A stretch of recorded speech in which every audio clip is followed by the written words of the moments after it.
Great job, you finished your first 10 chain stitches. Now let's look at one way to fix mistakes.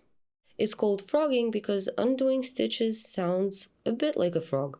In this case, we will undo the chain until you have 2 chains left, because that is the point you need to continue from. Take your hook out of the last chain.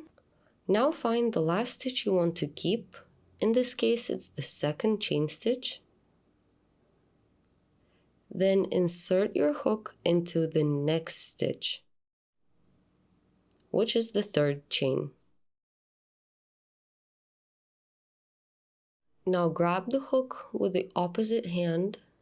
You can hold on to the hook and the chains at the same time.